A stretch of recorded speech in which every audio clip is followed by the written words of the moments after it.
I was talking shit. Just talking shit to Leon Edwards, and I said, "You're picking the wrong guy, dude." I'm like, that is one of the best fighters on planet Earth. Planet Earth. That is a projected. I've been down the whole night now. We're coming now. We're coming now.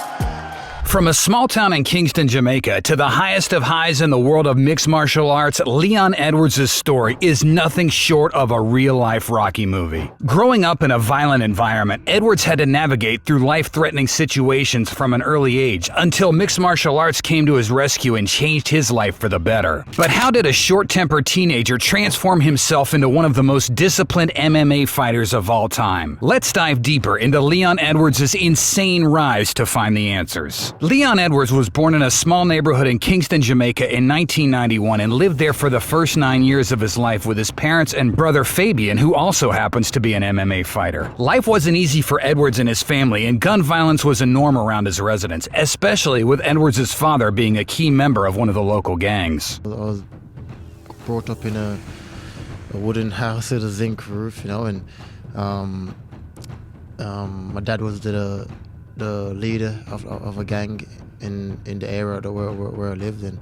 As a child, Edwards loved playing football with his friends and flying kites in the Caribbean breeze, but his childhood was marred due to his father's criminal activities. After his father moved to London, Edwards and his family followed, but instead of settling in the nation's capital, the UFC welterweight kingpin found a safe haven in Birmingham. At 13 years old, Edwards lost his father after he was shot dead in a nightclub over quote-unquote something that had to do with money. To this day, Rocky doesn't know why his father was murdered, but he was aware of his activities, so his untimely death didn't come as a surprise to him. Yeah, 100%. I believe that was his thinking, I never ever got the chance to sit down and talk to him and see what's the reason he did it, but now, me being a dad, I guess that was his reason.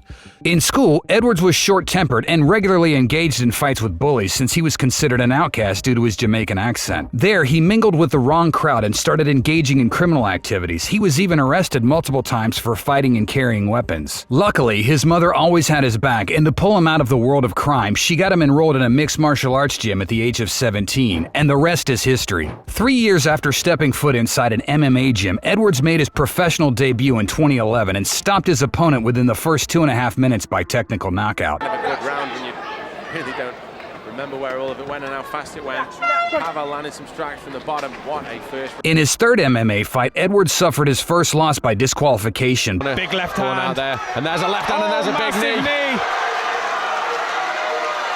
The issue is, Ben, But he bounced back with 6 consecutive wins, winning the Bama welterweight title and defending it once before signing with the UFC. It's tapped. Wow. Oh my goodness. That was a shot. and Leon Rocky. Unfortunately, Edwards didn't have an ideal start to his UFC career as he lost by a closely contested split decision to Brazil's Claudio Silva.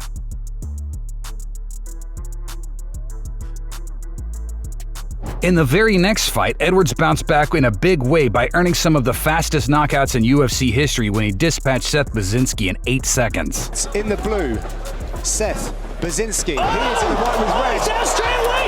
That's the end of the fight. My goodness. The reigning UFC welterweight champ secured his second UFC win against Pavel Pavlak. As the seconds count down to the end of this. Unanimous decision. Leon. Before facing his arch-rival Kamaru Usman in the latter's promotional debut in 2015. It was a classic striker versus grappler match in which Usman had the upper hand because of his relentless pressure in chain wrestling. Edwards did a good job stuffing more than half of his opponent's takedown attempts, but ultimately he lost by a decision. Edwards hasn't lost since then, with 10 wins and a no contest in 11 fights. After a tough loss to Usman, Edwards bounced back with a couple of big wins before he faced a tough test in Vicente Luque, who was heading into the fight with 4 consecutive finishes to his name. Landing very close. Unbelievable. Ryder's gonna go out. He's gonna go out. He's out.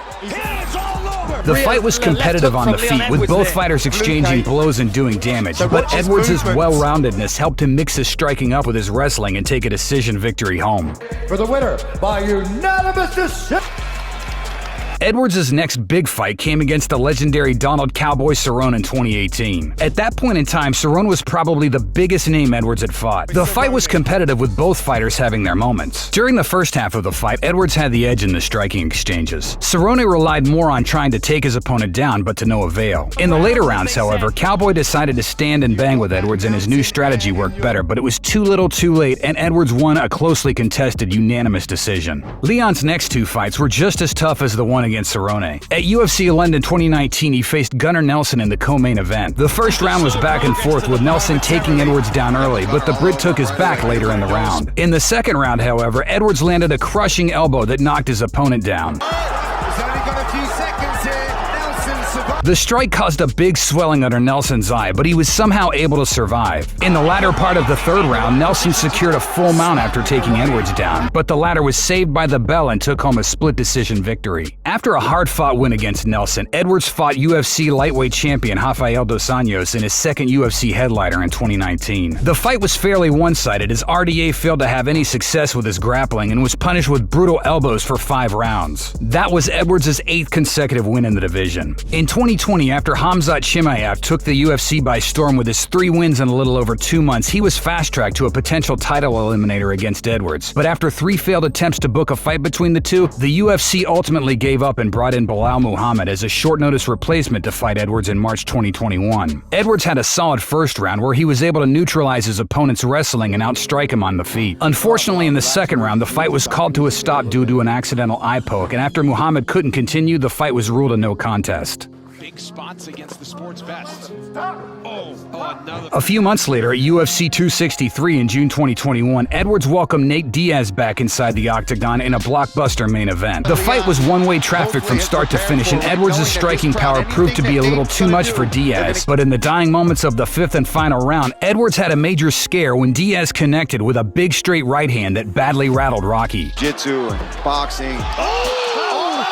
Luckily, Diaz chose to mock him instead of going for the finish, allowing Edwards to live another day. It was an extremely lucky escape because Edwards was a couple good shots away from being put to sleep. Instead, he was given a pass by Diaz and made the most of his opportunity in his next fight against Kamaru Usman at UFC 278, where his life changed overnight. The welterweight title fight between the two took place in Salt Lake, Utah in August 2022. Usman was a sizable favorite and was undefeated in the UFC up until that point. Edwards made a blistering start to the fight, becoming the first man to take Usman down in his MMA career. But from the second round onwards, normalcy was restored and Usman was in cruise control up until the 5th and final round, when Edwards struck Usman with a perfectly disguised head kick that sent him packing. Pound for pound, headshot dead, is what Edwards would say in a post-fight interview that was full of passion. Edwards' victory against Usman was certainly the biggest of his career, but the challenges are going to get bigger and tougher moving forward. His first challenge is to defend the crown against the man he stole it from, and at UFC 286 in London, Edwards will take on Kamaru Usman in a career-defining fight for both. That said, you just watched us cover the inspirational rise of UFC welterweight champion Leon "Rocky" Edwards. If you liked our video, please subscribe to our channel and hit the notification button so you get notified the next time we upload one. Thanks for watching, and we'll see you in the next one.